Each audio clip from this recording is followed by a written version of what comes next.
Allahu Allahu Allahu Allah Allahu Allahu Allahu Allah. Bismillahirrahmanirrahim. Assalamualaikum warahmatullahi wabarakatuh. Selamat pagi anak-anak. Bagaimana kabarnya hari ini? Alhamdulillah. Semoga kalian selalu dalam lindungan dan kasih sayang Allah Subhanahu wa taala. Oke. Alhamdulillahirabbil alamin wassalatu wassalamu ala khatimil anbiya'i wal mursalin. Kembali lagi bersama Bapak. Pada hari ini pelajarannya apa? Ya, betul sekali. Fikih ibadah. Oke, sekarang dikeluarkan buku fikih ibadahnya. Disiapkan alat tulisnya juga. Oke, sudah? Oke, kalau sudah dikeluarkan, sebelum kita memulai pelajaran hari ini, alangkah baiknya kita awali dengan membaca doa terlebih dahulu. Yuk kita baca doa bersama ya. Bismillahirrahmanirrahim. Raditu billahi rabbah wa bil islami dina wa bi Muhammadin nabiyya wa rasulah. Rabbi zidni ilma warzuqni fahma. Oke, selesai kita membaca doa tadi, sekarang kita masuk pelajaran fikih ibadah hari ini. Ya, pelajaran fikih ibadah hari ini telah sampai ke penghujung pelajaran semester pertama. Iya, coba sekarang coba dibuka halaman 53-nya. Buku paket fikih ibadahnya dikeluarkan. Sekarang dibuka halaman 53. Ya, dibuka halaman 53-nya. Pelajaran 11, salat rawatib muakkadah. Iya, ini sudah penghujung terakhir pelajaran semester pertama. Masih ingat kan yang dari sholat qashar sampai sekarang ini? Ya, diingat-ingat ya, sampai sini pelajaran semester pertama ini. Oke, sebelum kita masuk pelajaran sholat sunnah rawatib muakkadah ini, kita awali dengan membaca bersama pelajaran yang akan kita bahas. Oke, sudah dibuka halaman 53 tadi? Halaman 53. Oke, selesai dibuka, kita membaca bersama ya. 1, 2, 3. Pelajaran 11, sholat rawatib muakkad. Pada pelajaran sebelumnya, kamu sudah mengenal sholat sunnah rawatib, baik rawatib qobliyah maupun ba'diyah. Pada pelajaran ini, kita akan mengenal lebih rinci tentang rawatib muakkad. Mari ikuti pelajaran ini dengan sungguh-sungguh. Kita dapat membiasakan sholat sunnah rawatib muakkad setiap hari, baik di sekolah maupun di rumah. A. Qobliyah dan ba'diyah zuhur. Qobliyah artinya sebelum, sedangkan ba'diyah artinya sesudah. Jadi, rawatib qobliyah zuhur artinya sholat sunnah rawatib yang dikerjakan sebelum sholat zuhur. Sedangkan rawatib ba'diyah zuhur artinya sholat sunnah rawatib yang dikerjakan setelah sholat zuhur. Halaman selanjutnya. Sholat rawatib qobliyah dan ba'diyah zuhur sangat dianjurkan untuk dikerjakan. Masing-masing dikerjakan sebanyak 2 rakaat, sebagaimana disebutkan dalam hadis yang diriwayatkan oleh Ibnu Umar radhiyallahu anhu pada pembahasan yang lalu. Masih ingat kan? Ya. Sholat rawatib qobliyah dan ba'diyah zuhur mempunyai keutamaan yang besar. Abu Ayyub Al-Ansari radhiyallahu anhu merupakan salah seorang sahabat Rasulullah sallallahu alaihi wasallam. Dikisahkan bahwa suatu ketika Abu Ayyub mengerjakan sholat sunnah rawatib qobliyah sebelum sholat zuhur. Seseorang lantas bertanya kepadanya, "Mengapa engkau selalu mengerjakan sholat sunnah ini?" Abu Ayyub menjawab, "Dahulu aku melihat Rasulullah pun mengerjakannya, hingga suatu ketika aku bertanya kepada beliau tentang salatnya itu. Beliau kemudian bersabda, 'Tuftahu fiha abwabus sama'i, fa ahbabtu an adali fiha amalun salihun.' Pada waktu itu pintu-pintu surga dibuka. Karenanya aku sangat berharap amalan solehku diangkat pada waktu tersebut." Sahih riwayat Ahmad. B. Ba'diyah maghrib. Sholat rawatib muakkad berikutnya adalah 2 rakaat setelah maghrib. Ada 2 hal yang dianjurkan dalam pelaksanaannya, yaitu 1. Membaca surat Al-Kafirun setelah Al-Fatihah pada rakaat pertama dan surat Al-Ikhlas pada rakaat kedua. 2. Dianjurkan untuk dikerjakan di rumah. C. Ba'diyah isya. Sholat sunnah rawatib muakkad berikutnya adalah sholat 2 rakaat setelah sholat isya. Hal tersebut disebutkan dengan jelas di dalam hadis dan dari Ibnu Umar radhiyallahu anhu. Dengan demikian sangat dianjurkan untuk mengerjakannya. D. Qobliyah subuh. Sholat sunnah 2 rakaat sebelum sholat subuh juga termasuk sholat rawatib muakkad. Sebagaimana hadis dari Ibnu Umar, sholat rawatib qobliyah subuh mempunyai keutamaan yang sangat besar. Rasulullah SAW bersabda, rakaat al-fajri khairum minad dunya wa ma fiha. 2 rakaat sholat sunnah sebelum sholat subuh adalah lebih baik daripada dunia dan seisinya. Sahih riwayat Muslim. Oke, sampai sini paham? Oke, kalau misalkan belum paham, kita bahas lebih detailnya lagi ya. Oke, dibuka kembali halaman 53-nya. Pelajaran 11, sholat rawatib muakkad. Sholat rawatib, masih ingat sholat sunnah rawatib? Apa itu sholat sunnah rawatib? Ya, sholat sunnah rawatib adalah sholat sunnah yang diiringi dari sholat wajib, sholat fardu, sholat subuh, zuhur, asar, maghrib, dan isya. Nah, di antara sholat wajib-wajib ini, entah itu sebelumnya ataupun sesudahnya, itu ada sholat sunnah. Namanya sholat sunnah rawatib. Nah, yang sekarang kita bahas sholat sunnah rawatib muakkad. Waktu kemarin kita udah bahas kan, sholat sunnah rawatib itu ada berapa macam? Ada 2 ya. Rawatib muakkad sama ghairu muakkad. Kalau muakkad itu sangat ditekankan oleh Rasulullah SAW. Nah, kita bahas sekarang. Pada pelajaran sebelumnya, kamu sudah mengenal sholat sunnah rawatib yang sudah dibahas ya, baik rawatib qobliyah maupun ba'diyah. Pada pelajaran ini, kita akan mengenal lebih rinci tentang rawatib muakkad, lebih detailnya lagi. Entah itu keutamaannya, entah itu kemuliaannya, ataupun yang lainnya. Nah, mari kita ikuti pelajaran ini dengan sungguh-sungguh. Kita dapat membiasakan sholat sunnah rawatib muakkad setiap hari, baik di sekolah maupun di rumah. Nah, sholat rawatib muakkad ini lebih baiknya kita lakukan di rumah. Iya, sebelum berangkat ke masjid kita lakukan sholat sunnah rawatib ini. Misalkan sudah azan ya, terus sholat duhur sudah dikumandangkan. Nah, sebelum kalian berangkat ke masjid, selesai azan, kalian kan masih di rumah misalkan. Nah, kalian sholat sunnah terlebih dahulu 2 rakaat ba'diyah,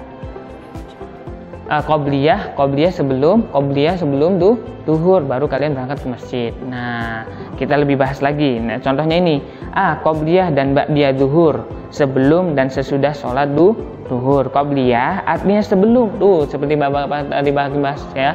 Diingat-ingat, jangan dilupakan. Qobliyah itu sebelum, ba'diyah itu setelah. Nah, sedangkan ba'diyah artinya sesudah. Jadi rawatib qobliyah duhur artinya sholat sunnah rawatib yang dikerjakan sebelum sholat duhur. Jadi setelah azan berkumandang, sebelum iqamah dikumandangkan, kalian sholat sholat sunnah, yaitu sholat sunnah qobliyah duhur, sholat sunnah rawatib qobliyah duhur. Sedangkan rawatib ba'diyah duhur artinya sholat sunnah rawatib yang dikerjakan setelah sholat duhur. Nah, selesai salam, selesai sholat duhur, nah, selesai berzikir, selesai berdoa, kalian berdiri lagi sebelum ulang. Lebih utamanya lagi, kalian di rumah saja nggak apa-apa sholat sunnahnya. Lebih utama dikerjakan di rumah. Agar apa Pak? Kok bagusnya di rumah? Kan sholatnya kan lebih bagus di masjid. Karena agar rumah kalian lebih hidup, lebih bercahaya dengan diiringinya beribadah di dalam rumah, beribadah sholat sunnah ya, entah itu tilawah, membaca Al-Quran, sholat sunnah. Nah, sholat sunnah rawatib juga ini lebih utamanya dikerjakan di rumah. Oke, selanjutnya halaman 54. Sholat rawatib qobliyah dan ba'diyah duhur sangat dianjurkan untuk dikerjakan. Masing-masing dikerjakan sebanyak 2 rakaat, sebagaimana disebutkan dalam hadis yang diriwayatkan oleh Ibnu Umar radhiyallahu anhu pada pembahasan yang lalu. Masih ingat pembahasan yang kemarin? Ibnu Umar itu meriwayatkan, masih ingat? Coba dibuka halaman 48-nya. Hafidtu minan nabi asra rakaatin. 10 rakaat yang diingat-ingat oleh Ibnu Umar, Abdullah Ibnu Umar radhiyallahu anhuma. Nah, masih ingat kan hadis tersebut? Salah satunya disebutkan yaitu sholat ba'diyah dan qobliyah setelah dan sebelumnya sholat zuhur. Oke. Sholat rawatib qobliyah dan ba'diyah duhur mempunyai keutamaan yang sangat besar. Abu Ayyub Al-Ansari radhiyallahu anhu merupakan salah seorang sahabat Rasulullah. Rasulullah punya sahabat namanya Abu Ayyub Al-Ansari. Dikisahkan bahwa suatu ketika Abu Ayyub mengerjakan sholat sunnah rawatib qobliyah sebelum sholat duhur nih ya, sholat rawatib qobliyah duhur. Seseorang lantas bertanya kepadanya, mengapa engkau selalu mengerjakan sholat sunnah ini? Ditanya sama seseorang, sama orang lain. Abu Ayyub, kok kamu kenapa sholat sunnah ini terus? Nah, barulah setelah itu Abu Ayyub Al-Ansari ini menjawab. Abu Ayyub menjawab, dahulu aku melihat Rasulullah pun mengerjakannya, hingga suatu ketika aku bertanya kepada beliau. Waktu dulu juga sama, Rasulullah melakukan ini, kemudian aku juga tanya sama beliau, dan dijawab tentang sholatnya itu, beliau kemudian bersabda, tuftahu fiha abwabus sama'i fa ahbabtu ayyus'ada li fiha amalun salihun. Pada waktu itu pintu-pintu surga dibuka, karenanya aku sangat berharap amalan solehku diangkat pada waktu tersebut. Sahih riwayat Ahmad. Jadi waktu sholat sebelum duhur, setelah azan itu pintu-pintu langit, pintu-pintu surga itu dibuka. Iya, pintu-pintu surga itu dibuka. Oleh karena itu Rasulullah ingin agar amalannya diterima oleh Allah. Nah, keutamaannya pintu langit terbuka, pintu surga terbuka, amalannya kalian diangkat masuk ke surga. Mau nggak? Mau ya. Oke, itu salah satu keutamaan sholat sunnah ba'diyah dan qobliyah duhur, setelah dan sebelumnya sholat duhur. Oke, lanjutnya ba'diyah maghrib, setelah sholat maghrib. Setelah sholat maghrib ini ada sholat sunnahnya. Sholat rawatib muakkad berikutnya ada 2 rakaat setelah sholat maghrib. Ada 2 hal yang dianjurkan dalam pelaksanaannya. Diingat-ingat, kalau misalkan selesai sholat maghrib, setelah kalian zikir, setelah kalian berdoa, pas kalian pulang ke rumah, nah jangan langsung main, jangan lihat TV ataupun itu. Kalau misalkan mau ngaji, sebelum ngaji kalian sholat sunnah 2 rakaat dulu, dan ingat catatannya di sini. 1. Membaca surat Al-Kafirun setelah Al-Fatihah. Jadi setelah iftitah, kemudian kalian membaca Al-Fatihah. Nah, setelah surat Al-Fatihah ini kalian membaca surat Al-Kafirun. Masih ingat Al-Kafirun gimana bunyinya? Qul ya ayyuhal kafirun. Oke. Pada rakaat pertama, dan surat Al-Ikhlas pada rakaat kedua. Surat Al-Ikhlas gimana? Qul huwallahu ahad. Nah, itu diingat-ingat ya. Dibaca waktu sholat sunnah rawatib ba'diyah maghrib, setelah sholat maghrib. Nah, yang kedua dianjurkan untuk dikerjakan di rumah. Nah, seperti yang tadi Bapak sampaikan ya, seperti yang Bapak jelaskan tadi. Oke, selanjutnya C. Ba'diyah Isya. Sholat sunnah rawatib muakkad berikutnya adalah sholat 2 rakaat setelah sholat Isya. Hal tersebut disebutkan dengan jelas di dalam hadis dari Ibnu Umar radhiyallahu anhu. Dengan demikian sangat dianjurkan untuk mengerjakannya. Ba'diyah Isya yang disebutkan oleh hadis yang tadi kita bahas. Ya. Ba'diyah Isya, sebelum kalian tidur, setelah kalian sholat Isya, setelah kalian berzikir, berdoa, kemudian pulang ke rumah. Nah, sebelum masuk ke kamar, kalian sholat dulu, sholat sunnah ba'diyah Isya 2 rakaat. Oke, selanjutnya yang terakhir D. Qobliyah subuh. Sholat sunnah 2 rakaat sebelum sholat subuh juga termasuk sholat rawatib muakkad. Ini sholat sunnah fajar. Sholat sunnah fajar ya. Sebagaimana hadis dari Ibnu Umar, sholat rawatib qobliyah subuh mempunyai keutamaan yang sangat besar. Keutamaannya gede banget loh ini. Sholat sunnah fajar, iya, sholat sunnah qobliyah subuh sebelum sholat subuh ini 2 rakaat. Rasulullah Shallallahu Alaihi Wasallam bersabda, rakaat al-fajri khairum minad dunya wa ma fiha. 2 rakaat sholat sunnah sebelum sholat subuh adalah lebih baik daripada dunia dan seisinya. Sahih riwayat Muslim. Kalian mau kaya nggak? Mau punya mobil mewah? Mau punya rumah besar? Nah, 2 rakaat setelah sholat, sebelum sholat subuh itu lebih baik daripada apa yang kalian inginkan. Iya, bumi dan seisinya, dunia dan seisinya itu kalah. Orang yang paling kaya adalah orang yang mengerjakan sholat sunnah fajar. Iya, sholat sunnah qobliyah subuh. Keutamanya sangat besar kan? Iya, keutamanya sangat besar banget. Jadi kalau misalkan ada orang kaya, tuh lebih kaya lagi orang yang mengerjakan sholat 2 rakaat sebelum sholat subuh. Jadi bangunnya jangan kesiangan ya. Sebelum azan kalian bangun, bersih-bersih, wudu, kemudian azan. Nah, selesai azan kalian sholat sunnah di rumah sebelum berangkat ke masjid. Oke, sampai sini paham? Oke, sekarang dikeluarkan buku tulisnya masing-masing, ditulis ya. Sholat rawatib muakkadah ditulis di buku tulisnya masing-masing. 1.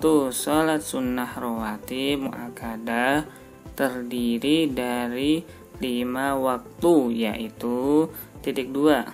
Qobliyah duhur, ba'diyah duhur, ba'diyah maghrib, ba'diyah isya, terakhir qobliyah subuh, sholat sunnah fajar sebelum sholat subuh. Ya, selanjutnya 2. Sholat sunnah muakkadah memiliki keutamaan yang sangat banyak. Contohnya qobliyah subuh, sholat sunnah fajar lebih baik dari bumi dan seisinya, seperti yang Bapak tadi sampaikan di awal ya. Oke, selanjutnya yang ketiga, sholat sunnah rawatib muakkadah lebih utama dikerjakan di rumah. Jadi sebelum kalian berangkat sholat wajib di masjid, kalian hendaknya sholat sunnah rawatib dulu di rumahnya kalian masing-masing. Begitu pula pulangnya, ya, lebih baik, lebih utama dikerjakan di rumah, seperti yang Bapak sampaikan tadi. Oke, cukup sekian dari Bapak, kurang lebihnya mohon maaf. Wallahu a'lam bishawab. Wal akhir, wassalamualaikum warahmatullahi wabarakatuh.